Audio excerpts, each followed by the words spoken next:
And now, it's Boomer Life, lifestyle discussion designed to make your life more engaging, meaningful, and complete. Celebrating the baby boomer generation, this is Boomer Life on CIL 650. Can't you hear the pounding of my heartbeat? 'Cause you're the one I love. Hey, and welcome to the show. It's great that you're with us here on CIL 650. I'm Zach Spencer on Boomer Life today. We're talking about NexGen Hearing, and our expert that comes in every time to do the show, Dr. Ted Venema, is here. Ted, great to see you. Great to be here again. And you and I have a bit of a cough cold, so we're going to be quite a pair. Yeah, I guess. Just don't start me laughing. All right, good. Now, we have a special guest. Why don't you introduce our special guest? We have today with us Mandy Fish, who's an owner of one of NexGen's clinics, and she's a registered audiologist and hails originally from Canada, but also South Africa. Tell us a little bit about yourself, Mandy. Yeah, welcome to the show. Thank you so much, Zach. Thank you, Ted. It's great to be here. So, yes, I'm from Cape Town, South Africa. By the way, I'm just going to jump right in. I went to Cape Town a month ago for the first time, and what a beautiful part of the world. It's stunning. It's magnificent. It really is magnificent. No, it's not somewhere you typically go quickly. There's no fast way to get there. Pretty much 2 days. Yeah. It's a long commute, but I must say I picked a beautiful city to come to, and I love Vancouver. I've been here for many years now, 15 years. We were just chatting about that. Do you miss all the sunshine, though, living in a rainy climate? I do miss the sunshine. Yeah. You know, we have some rain in Cape Town, but it's not quite the same as Vancouver. But the beauty of the ocean and the mountains is very much similar. Yeah. So were you a registered audiologist in South Africa? I am. I'm actually a registered audiologist, and I graduated as a speech pathologist as well from the University of Cape Town. Now, you and Ted have something in common, because that was your specialty, wasn't it? Didn't you start out in speech pathology? Yes, a lot of audiologists did. Yeah. You know, I went to Western Washington in Bellingham and started out in speech pathology. Okay. Halfway through it, I realized, I don't think this is quite for me, but I think I'll switch to the ear side. Yeah. And so you have that similar background. I do, yes. So I studied, as I said, at the University of Cape Town, and at that time it was a dual degree. So you would graduate with a Bachelor of Science in Speech Pathology and Audiology. And as soon as I graduated, I then worked at the medical department and academic department that I studied at. So that was a great experience. In a university setting. In a university setting, we were attached to the hospital called Groote Schuur Hospital, where Chris Barnard did the first heart transplant. And what happened was I got the experience of working as a clinician in audiology and speech pathology, but I also was privileged to be an academic as well. So I did research with various audiology researchers there, and also I did audiology lecturing and clinical supervision to students at the same time as I was doing my master's degree at the university. So it was similar path to Dr. Venema, is that he speaks about audiology and teaches as well. Yeah. Yep. So we have some real pros here today. He's good at compliments. That's I great. got to warm you up. So you were in that clinical setting, and, Yes. so when did you decide to come to Canada? Well, what happened was everyone's aware of quite a strong political climate in South Africa for quite a few years post the apartheid era. And I'm fortunate that my mum is Canadian, so I had dual citizenship. And I realized that I was getting an excellent education in South Africa, but once the political climate changed and we feared just being, safe and being able to go for a walk on the beachfront and, not having to look behind you, which I can do so amazingly in Vancouver, we decided now was the time to come.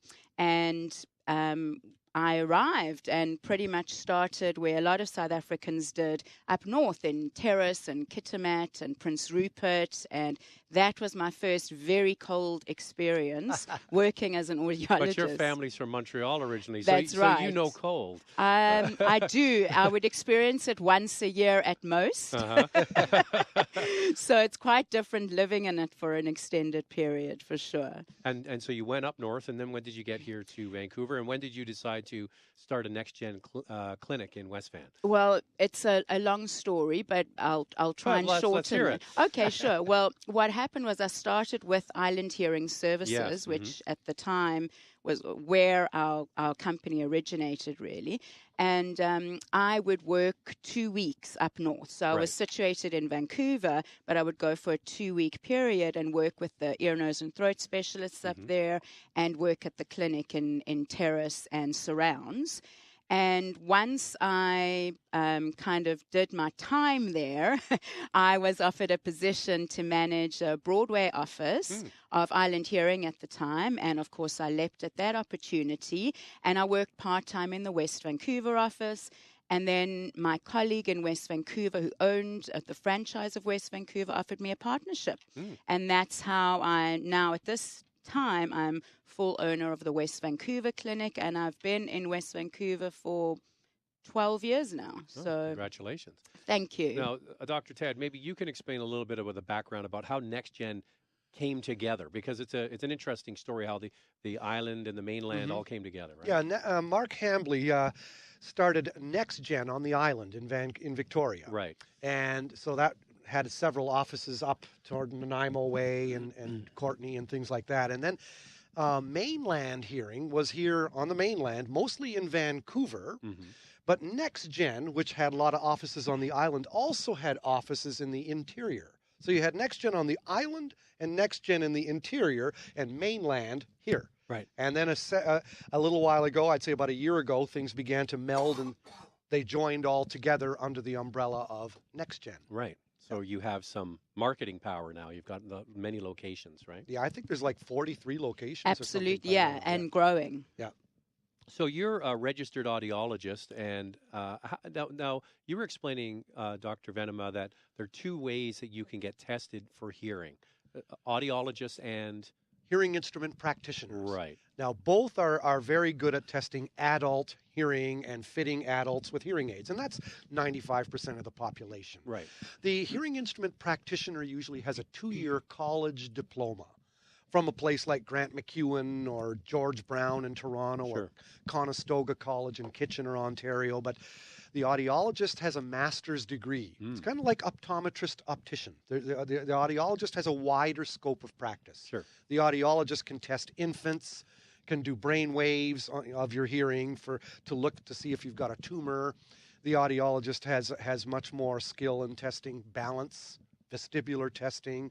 So yeah, the audiologist, but they both are in the field of adult hearing aid fittings. But that wasn't enough for you. You went on to get your PhD. You wanted more punishment. My post-hole digger degree, yeah, or poor honest doctor. I figured I'd rather teach it than do it. I like talking and explaining, and I went further because I wanted to teach. Now, Mandy, you did that for a time in South Africa. Do you miss that part of it? I honestly do. I loved working with students and teaching. My favorite part really was the clinical supervision, because unlike Ted, the area that I enjoy the most is the clinical interaction and dealing with clients and working with hard of hearing individuals, getting to know them and trying to help them, and teaching students to be better clinicians. That's what I enjoyed the most. Fantastic. But you're doing that now. You're teaching clients about what's available and getting them the best solution. I sure am. I am. And that's what encouraged me really to go into private practice when I moved to Canada, and to select audiology versus speech pathology when I moved here. All right. So you've had your clinic in West Van